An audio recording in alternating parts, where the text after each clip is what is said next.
guys, today I am going to show you three ways how to lift and hold the baby and some demonstration to how to birth the baby. So let's start.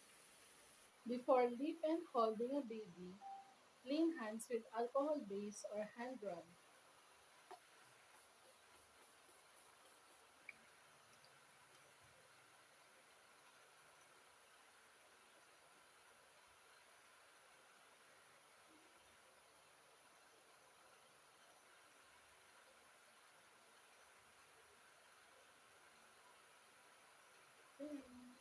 First, cradle hold.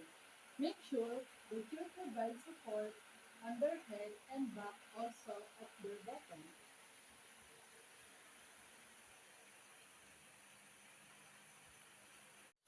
Next, lap turn. Sit in the chair with your feet firmly on the ground and place your baby in your lap.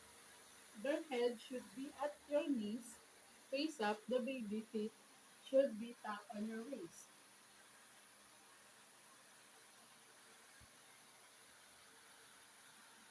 Hip fold. Face your baby upward and maintain sit in your hip bones. You should grab your hand around his waist and the baby able to look around comfortable.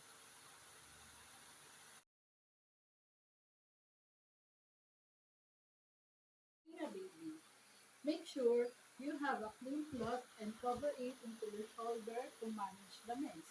Sit up, sit upright or stand.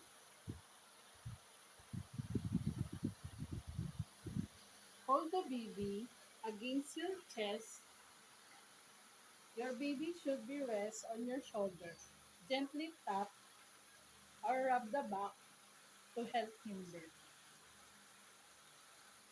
Face down on your lap. Hold your baby sitting up on your lap across your knee.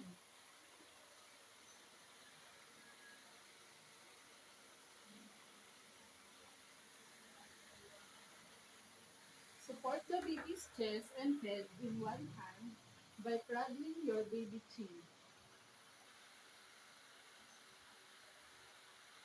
In the palm of your hand, gently tap the back or rub him birth.